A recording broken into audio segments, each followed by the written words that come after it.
بسم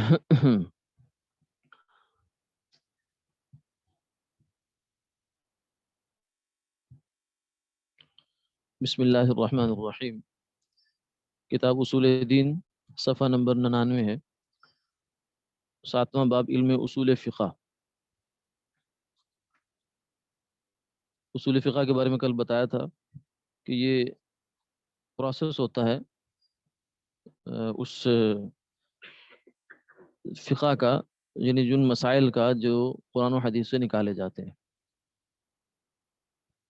تو اس لیے اس کی تعریف اسی سے سمجھ میں آتی ہے کہ اصول فقہ ان قواعد و ضوابط کو جاننے کا نام ہے جن کے ذریعے سے مجتہد احکام کو ان کے تفصیلی دلائل سے حاصل کرتا ہے۔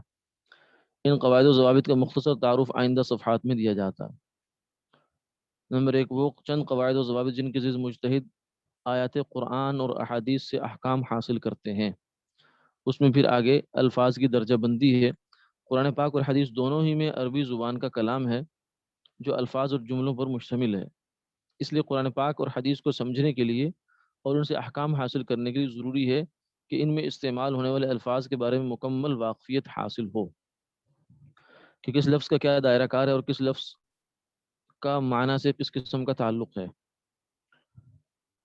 تو اس میں 4 تقسیمیں ہیں جو اصول فقہ میں آتی ہیں۔ نمبر 1، اہل زبان نے جیسے جیسے معنی کے لیے الفاظ مقرر کیے ہیں، وضع کیے ہیں، اس اعتبار سے الفاظ کی 4 قسمیں بنتی ہیں۔ اس کو کہتے ہیں وضع کے اعتبار سے 4 قسمیں۔ نمبر 1 خاص، نمبر 2 مشترک، نمبر 3 عام، نمبر 2 عام، نمبر 3 مشترک اور نمبر 4 معول۔ پھر ان میں سے ہر ایک یا تو اپنی اصلی اور حقیقی معنی میں استعمال ہوا ہے تو حقیقت کہلاتا ہے، یا حقیقی معنی کو چھوڑ کر کسی مناسبت سے دوسرے معنوں میں استعمال ہوا ہے تو مجاز کہلاتا ہے۔ استعمال کے اعتبار سے بھی 4 قسمیں بنتی ہیں: حقیقت، مجاز، صریح اور کنایہ۔ پھر ان تمام قسموں میں لفظ کی معنی پر دلالت یا تو ظاہر ہوگی یا خفی ہوگی، اور چونکہ ظہور و خفا کے مختلف درجے ہوتے ہیں اس لیے دلالت کے ظاہر و خفی ہونے کے اعتبار سے آگے مزید 8 قسمیں بنتی ہیں: ظاہر، نص، مفسر، محکم، خفی، مشکل، مجمل، متشابہ۔ یہ تو تیسری تقسیم ہوگی۔ چوتھی تقسیم جو ہے وہ یہ ہے، آخر میں یہ دیکھتے ہیں کہ لفظ کی معنی پر دلالت کس طریقے سے ہے۔ اس اعتبار سے 4 قسمیں یہ ہیں: عبارت النص، اشارت النص، دلالت النص، اقتضاء النص۔ یہ مجتہد کا کام ہے کہ وہ احکام حاصل کرنے کے لیے قرآن پاک اور حدیث کے متعلقہ الفاظ میں سے ہر لفظ کو دیکھے کہ وضع کے اعتبار سے وہ کون سی قسم ہے، استعمال کے اعتبار سے کون سی قسم ہے، اور معنی پر دلالت کے ظہور اور خفا کے اعتبار سے کون سی قسم ہے، اور معنی پر دلالت کا کون سا طریقہ ہے، کیونکہ ہر قسم کا حکم جدا ہے، یعنی اس سے آگے پھر احکامات پر فرق پڑتا ہے۔ یہ لفظ کیوں دیکھ رہے ہیں ہم؟ یہ کوئی محض اس لیے نہیں ہے کہ یہ کوئی وقت گزاری کا کام ہے۔ کچھ لوگ یہ بھی سمجھتے ہیں کہ علماء جو ہے اس طرح کے مجتہدین جو کام کرتے تھے یہ شاید ان کے پاس وقت بہت فارغ ہوتا تھا۔ نہیں، ان کے پاس فارغ وقت نہیں ہوتا تھا، یہ تو زندگی کے ایک ایک منٹ کو قیمتی سمجھ کر گزارنے والے لوگ تھے۔ عبادات میں، زہد میں، ان سب چیزوں میں ان کا وہ بڑا نام ہے۔ تو ایسے تو غلط کام تو نہیں، اس میں لا حاصل کام میں اپنا وقت ضائع کریں، ایسا تو نہیں ہو سکتا۔ تو اس لیے ان لوگوں نے یہ، یعنی قرآن و حدیث کو سمجھنے کے لیے یہ ضروری ہے جو چیزیں ہمارے سامنے آ رہی ہیں۔ اس سے ہمیں یہ بھی اندازہ ہو جائے گا کہ فقہ یا مسائل جو علماء ہمیں بتایا کرتے ہیں یہ کوئی الل ٹپ چیز نہیں ہے، بلکہ اس کے پیچھے پوری معقول سائنٹیفک طریقے پر اس کے پیچھے بنیادیں موجود ہیں جن پر یہ بیس کرتے ہیں۔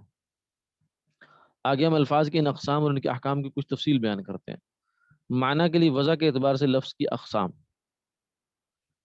یہ پہلی جو تقسیم تھی خاص۔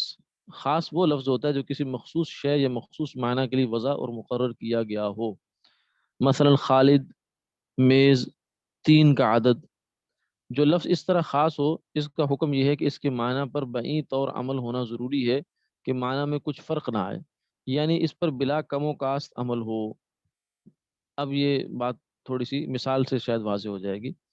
قرآن پاک میں ہے والمطلقات یتربصن بانفسہن ثلاثۃ قروء، سورہ بقرہ ہے، آیت نمبر 228 ہے۔ طلاق یافتہ عورتیں اپنے آپ کو روکے رکھیں 3 حیض تک۔ یہاں ثلاثہ کا لفظ استعمال ہوا، ثلاثہ قروء، ٹھیک ہے؟ تو ثلاثہ کا مطلب 3 ہے، تین ہوتا ہے، نہ 4 ہوتا ہے، نہ 2 ہوتا ہے، نہ 2.5 ہوتا ہے، نہ 3.5 ہوتا ہے. 3 کا مطلب 3 ہی ہوتا ہے، جو مخصوص عدد کے لیے وضع ہوا ہے، نہ اس سے کم کے لیے اور نہ اس سے زیادہ کے لیے. شریعت کا حکم ہے کہ طلاق دو تو پاکی کے دنوں میں دو. ایک بات تو سلاستہ کا لفظ ہے، دوسری طرف ایک شریعت کا حکم ہے کہ طلاق دو تو حیض کے زمانے میں نہیں، پاکی کے زمانے میں ہونی چاہیے، حیض میں نہ دو. اور اگر کوئی حیض کے دنوں میں طلاق دے دے تو وہ بھی واقع تو ہو جاتی ہے، لیکن وہ حیض عدت میں شمار نہیں ہوتا، اس کی عدت جو سٹارٹ ہوگی وہ اگلے پاکی کے زمانے سے ہو جائے گی. عبداللہ بن عمر رضی اللہ تعالیٰ عنہ نے ایک مرتبہ اپنی اہلیہ کو حیض کے دوران ایک طلاق دی تو نبی صلی اللہ علیہ وسلم نے ان کو رجوع کرنے کا حکم دیا. بہرحال یہ بات تو ایک ضمنی ہو گئی. اصل بات یہ ہے کہ اب واپس آئیں. قر، قرو یہ جمع ہے قر کی. قر عربی زبان میں 2 معنی کے لیے وضع ہوا ہے، یعنی ڈکشنری آپ اٹھا کر دیکھیں گے تو اس میں دونوں معنی مل جائیں گے آپ کو، یعنی حیض کے لیے بھی اور حیض کے بعد پاکی کے لیے بھی. اگر ہم قر کو پاکی کے معنی میں لیں اور پاکی میں شوہر نے طلاق دی تو اس پاکی کی مدت کو عدت میں سے شمار کیا جائے گا یا نہیں، یہ سوال ہے. یعنی شریعت میں سٹینڈرڈ جو طریقہ ہے طلاق دینے کا وہ تو یہ ہے کہ پاکی کے زمانے میں دو.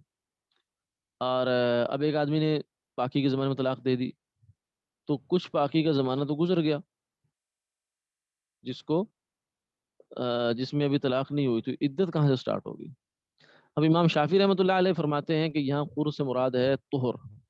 امام ابو حنیفہ کہتے ہیں کہ یہاں قر سے مراد ہے حیض.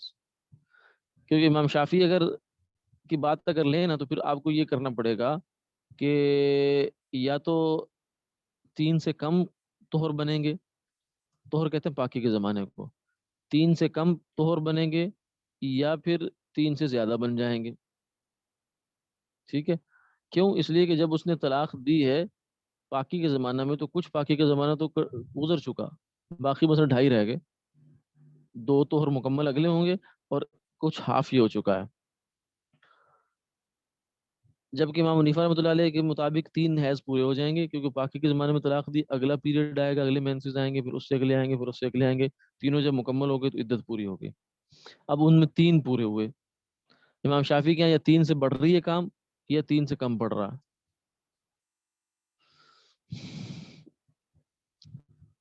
اگر ہم قر کو پاکی کے معنی میں لیں اور پاکی میں شوہر نے طلاق دی تو اس پاکی کی مدت کو عدت میں شمار کیا جائے گا یا نہیں. یہ مدت بہرحال پاکی کی ایک مدت سے کم تر ہوگی کیونکہ اس کا کچھ حصہ گزرنے کے بعد طلاق دی گئی ہے. اگر اس کو بھی شمار کرتے ہیں تو 1 سے کم یہ مدت اور پاکی کی اگلی 2 مدتیں مل کر پاکی کی 3 سے کم مدتیں بنے. اور اگر اس کو شمار نہ کریں تو پھر عدت کی مدت پاکی کی 3 مدتوں سے زائد ہو جاتی ہے اور کسی طرح بھی 3 کے عدد پر عمل نہیں ہوتا. البتہ اگر قر کو حیض کے معنی میں لیں اور طلاق پاکی میں دی ہو تو آئندہ 3 حیض گزرنے تک عدت ہوگی. اور اگر بالفرض حیض کے دوران بھی طلاق دی گئی ہو تو چونکہ شریعت اس حیض کو شمار نہیں کرتی اس لیے فقط اگلے 3 حیض شمار ہوں گے. غرض قر کا معنی حیض لیں تو ثلاثہ یعنی 3 کے لفظ پر بلا کم و کاست عمل ہو جاتا ہے. اس لیے ہم کہیں گے کہ ثلاثہ کا لفظ تقاضا کرتا ہے کہ یہاں یہ مراد ہو. تو اس مثال میں ہمیں وہ ہو گئی 2 چیزیں سامنے آ گئی. ایک تو ثلاثہ کا لفظ خاص ہے اور قرو کا لفظ مشترک ہے، 2 معنوں میں اکٹھے استعمال ہوتا ہے. اچھا جی، عام وہ لفظ ہے جو ایک مجموعہ افراد کے لیے وضع کیا گیا ہے، جیسے نساء، مسلمین، نساء اور السارق اور الزانی جیسے الفاظ کی جن پر لام تعریف داخل ہو. لفظ عام کی 2 حالتیں سمجھے، یہ جمع کا صیغہ ہوتا ہے عام، چاہے وہ جمع حقیقت میں ہو، چاہے جمع صورت میں ہو، چاہے جمع معنی میں ہو. لفظ عام کی 2 حالتیں، ایک حالت یہ ہے کہ تمام افراد اس کے تحت داخل ہوں، کوئی اس سے خارج نہ ہو. اس حالت میں لفظ کا اپنے عموم پر بقا یقینی ہوتا ہے اور اس حالت کا حکم بھی یہ ہے کہ اس کا اپنے تمام افراد میں استعمال قطعی شمار ہوگا. اس کی مثال یہ ہے وما من دابۃ فی الارض الا علی اللہ رزقها، اور نہیں کوئی چلنے والا زمین پر مگر اللہ پر ہے اس کا رزق. دابہ اس میں نکرہ ہے جو حرف نفی ما کے بعد آنے کی وجہ سے عام ہے اور اس کا تمام افراد کے رزق کی ذمہ داری اللہ تعالیٰ پر ہے. دوسری حالت عام کی یہ ہے کہ کسی قرینہ اور دلیل کی بنا پر عام کے بعض افراد اس کے حکم سے خارج ہوں، جیسے وَلِلَّهِ عَلَى النَّاسِ حِجُّ الْبَيْتِ مَنِ اسْتَطَاعَ إِلَيْهِ سَبِيلًا، اللہ کا حق ہے لوگوں پر حج کرنا اس گھر کا، یعنی بیت اللہ کا جو شخص قدرت رکھتا ہے اس کی طرف راستے کی۔ اس آیت میں لفظ الناس کا لفظ عام ہے، اور مکلف اور غیر مکلف تمام ہی لوگوں کو شامل ہے۔ یعنی جب اللہ نے کہا نا کہ سب لوگوں کے ذمہ حج ہے، لیکن اس میں بچے بھی آ گئے، عورتیں بھی آ گئی، لیکن عقلی اور نقلی دلائل کی بنا پر نابالغ بچے اس عام سے خارج ہیں، وہ اس میں شامل نہیں ہیں۔ اسی طرح اگر کوئی دیوانہ ہے، عقل مند نہیں ہے، تو وہ بھی اس میں شامل نہیں ہے۔ اس کو تخصیص کہتے ہیں، یعنی ابتدا ہی سے بعض دلائل کی بنا پر بعض افراد اس مجموعہ سے خارج ہو جائیں جن پر لفظ عام دلالت کرتا ہے۔ چلیے، اگلی قسم ہے مشترک۔ وہ لفظ ہوتا ہے جو متعدد معانی کے لیے علیحدہ علیحدہ وضع کیا گیا ہو۔ مثلا لفظ قرو جس کا اوپر ذکر ہوا، پاکی اور حیض دونوں معنی کے لیے وضع ہوا ہے، اور دونوں آپس میں اپوزٹ بھی ہیں۔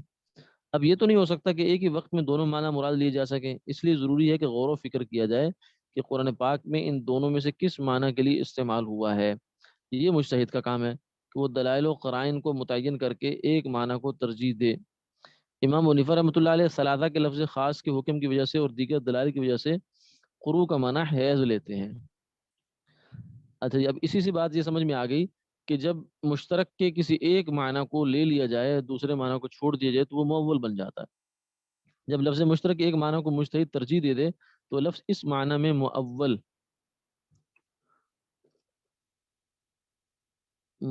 لفظ، اس کو ذرا تلفظ بھی اس کا صحیح ہونا چاہیے، مؤول نہیں پڑھنا ہے اس کو۔ مثلا قرو کا لفظ حیض کے معنی میں مؤول ہے، یعنی مؤول الگ سے کوئی چیز نہیں بلکہ مشترک ہی کی حتمی صورت ہے۔ مؤول کا حکم یہ ہے کہ مجتہد کے لیے اپنے ترجیح دیے ہوئے پر عمل کرنا واجب ہوتا ہے، لیکن یہ نہیں کہہ سکتے کہ قطعی طور پر وہی معنی مراد ہے، بلکہ یہ احتمال رہتا ہے کہ اللہ تعالیٰ کے نزدیک دوسرا معنی مراد ہو۔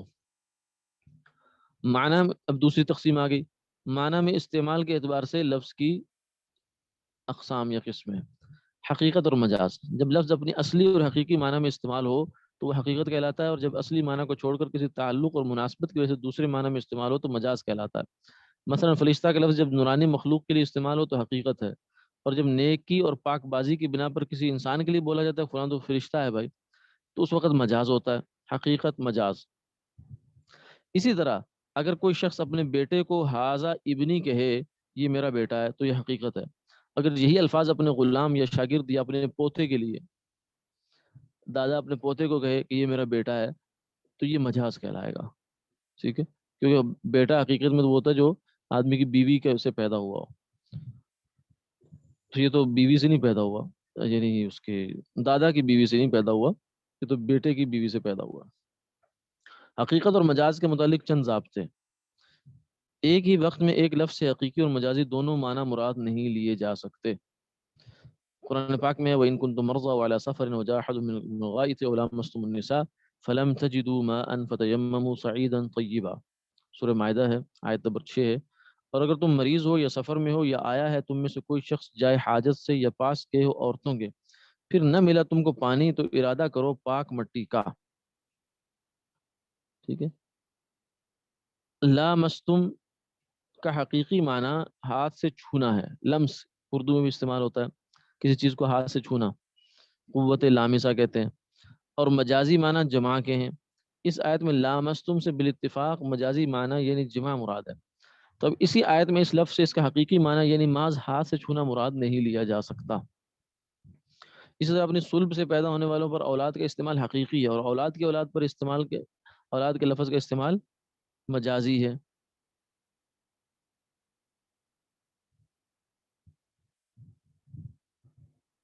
جی، زید نے وصیت کی کہ یہ رقم فلاں کی اولاد کو دی جائے، اور فلاں شخص کی صلبی اولاد بھی ہو، یعنی ڈائریکٹ، اور اولاد کی اولاد بھی ہو، یعنی پوتے، بیٹے بھی ہیں پوتے بھی ہیں، تو صلبی اولاد کے ہوتے ہوئے حقیقی معنی متعین ہو گیا اور اس کے ساتھ مجازی معنی جمع نہیں ہوگا۔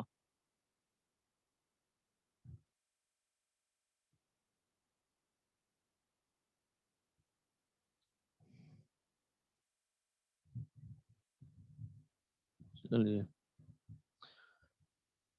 لہذا اولاد کی اولاد وصیت میں حصہ دار نہیں ہوگی۔ نمبر 2،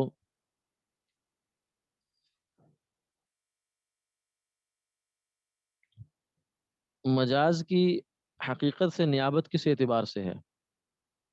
چونکہ مجاز حقیقت کا نائب اور قائم مقام ہوتا ہے، لہذا اب دیکھنا یہ ہے کہ مجاز کی حقیقت سے نیابت کس اعتبار سے ہوگی۔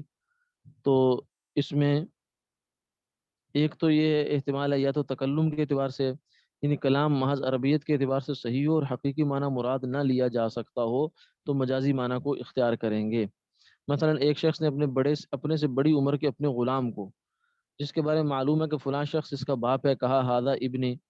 اس مثال کو سمجھنے سے پہلے یہ سمجھ لیں کہ جب آدمی غلام کو یہ کہے نا کہ یہ میرا بیٹا ہے، اچھا خیر اس سے پہلے ایک اصول ہے، شریعت کا اصول یہ ہے کہ باپ بیٹے کا مالک نہیں ہو سکتا، بیٹا باپ کا مالک نہیں ہو سکتا۔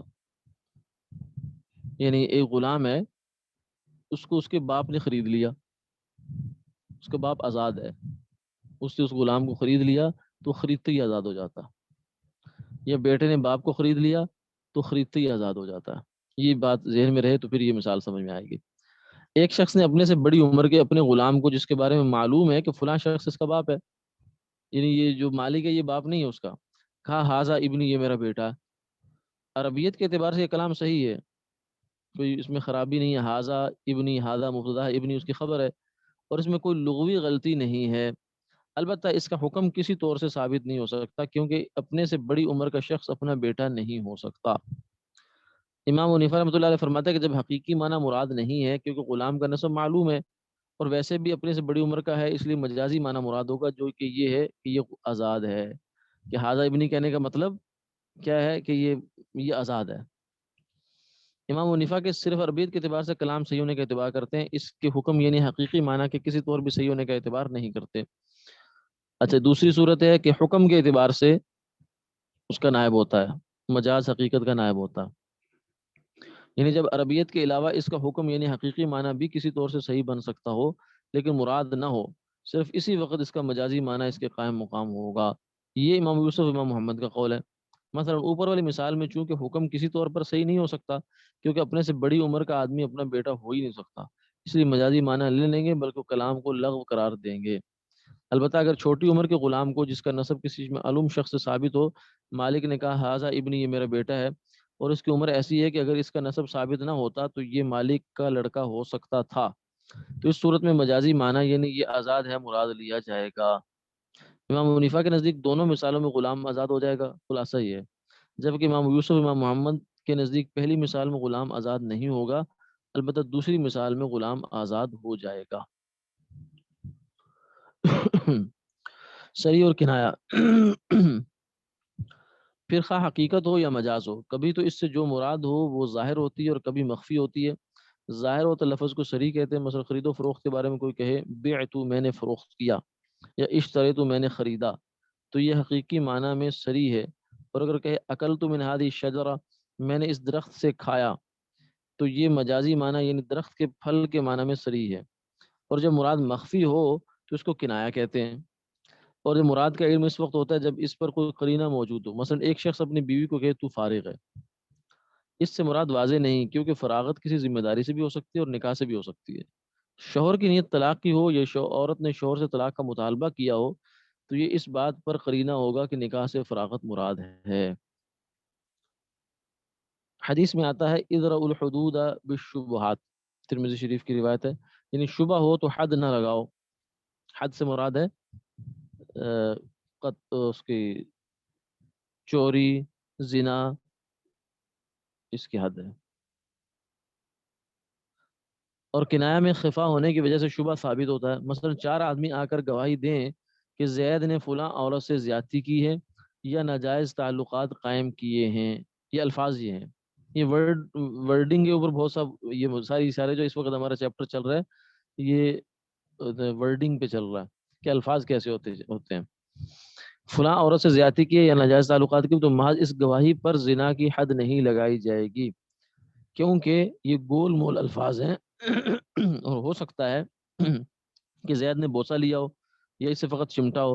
البتہ وہ گواہ جب کھلے کھلے لفظوں میں گواہی دیں اور یوں کہیں کہ جیسے سرائی سرمہ دانی میں جاتی ہے ایسے ہی ہم نے ان کو زنا کرتے دیکھا، اس وقت ملزموں پر حد جاری کی جائے گی۔ تو اس سے بھی پتہ چلا کہ صریح الفاظ چاہیے، جو اقرار ہوتا ہے اس میں بھی الفاظ صریح ہونے چاہیے، جو گواہی ہوتی ہے عدالتوں میں اس میں بھی الفاظ صریح ہونے چاہیے، اس میں کوئی اونچ نیچ نہ ہو۔ اسی لیے ہم نے دیکھا کہ جو ایف آئی آر لکھی جاتی ہے یا رجسٹری ہوتی ہے، اسٹامپ پیپر لکھا جاتا ہے کسی چیز کے بارے میں، تو اس میں الفاظ کو بہت زیادہ کلیئر کیا جاتا ہے تاکہ کل کو کوئی جھگڑا نہ پیدا ہو جائے، آدمی کہے کہ میری تو یہ مراد تھی، میری یہ نہیں تھی، یہ تھی، اس لیے اس کو واضح کیا جاتا ہے۔ جی اب کوئی سوال ہے تو کر لیں۔